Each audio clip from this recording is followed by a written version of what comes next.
Welcome to another edition of EventCIO Conversations. I'm Donna Kastner, and the topic for today is event marketing. Joining us today is Marian, Vice President, Communications at Experient, a leader in integrated event management solutions. Marian leads the event marketing services team, helping clients to fine-tune their strategies and drive best possible results. Marian, thanks so much for joining us today. Thank you, Donna. It's a pleasure to be here. Well, marketing is a big topic, and in 2009, it's certainly been a challenging year for anyone that's tasked with organizing an event. How has the economy, how has this business environment impacted marketing decisions? Very strongly, Donna. In the 14 years that I've been doing this kind of work, this has been the toughest year ever, even counting after 9/11 in 2001. With the convergence of the recession, the administration of pharma codes, healthcare reform, difficult venue negotiations, and free online content, we've had a lot of challenges this year that just haven't been in place in my career. We are realizing that we have to be able to react and proact swiftly and affect change in the content of our events and how we package and promote them as quickly as never before. I have another thing in the background going on, not so much in the background, technology. You've got social media is a hot topic for many people, and some event organizers are weaving that in. How is technology playing into the picture? Well, social media is becoming a given. That's an opportunity not to be missed. Taking a step back and how things are virally shared, content at the event is very important to share as well. We're finding with new research that sharing live webinar for people who couldn't be able to attend does not negatively impact people who are paying to come to see the event live. The point is that people are going to come, and those that weren't have an opportunity that for something less than the registration fee to be able to buy in. This being able to record the content you have also provides for webinars on demand after the fact for revenue generation. Also, what we're finding and recommend is that the venue that you choose for the event has got to have free Wi-Fi online access. People expect to have 5 bars of power wherever they are so that they can Twitter, so that they can check their Facebook on site. Back to your social media piece, I participated in an event from afar, so I was that person that wasn't face-to-face, tapped into a live simulcast, and it really made me want to be there next year. So it almost seems like these types of elements can almost become marketing strategies in their own. Absolutely. Video is really the way to go for marketing. And if you've captured sound bites and content from existing your keynoters, you can use outtakes from that to help promote the event for next year, almost immediately after the conclusion of this year's event. So your team works with a wide range of clients and all kinds of different aspects of promoting and marketing their event. What does a typical client engagement look like? You sit down with me for the first time, what questions are you asking?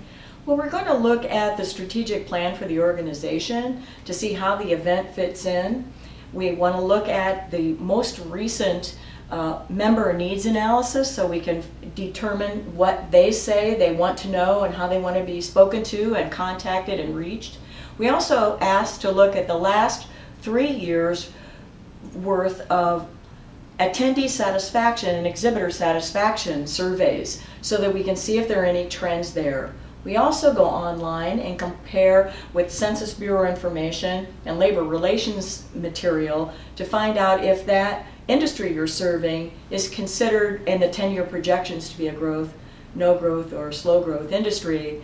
And we also anonymously compare with other events that we support that are in the same industry to see if that organization or those organizations are also experiencing some sort of growth, slowdown, or pickup, so we can say whether or not you're on par as a benchmark. You know, measuring the success of any one marketing strategy can be a challenge, I would imagine, at times. I mean, certainly an uptick in attendance is a clear indicator, but what do you look at when you evaluate the success of the marketing plan for an event? Well, we look at actual attendee behavior versus the plan. So you have to look back in past years, and having that history is very important as well. We use that benchmark of anywhere between 12 to 18, so on average, a 15% of an audience group or a membership group that actually pays money to support the annual meeting. That varies from event to event. So hold on, let me make sure I understand that. 15% on average, give or take, of the membership in an association, that's the benchmark of what we should be expecting as far as attendance. That's an aggregate number, Donna, and it varies widely from industry to industry.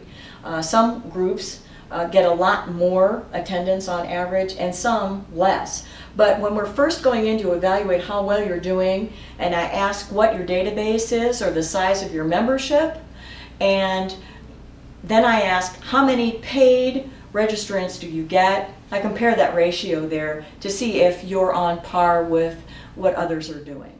Other key performance indicators on events as far as that reach and value being delivered to the attendee?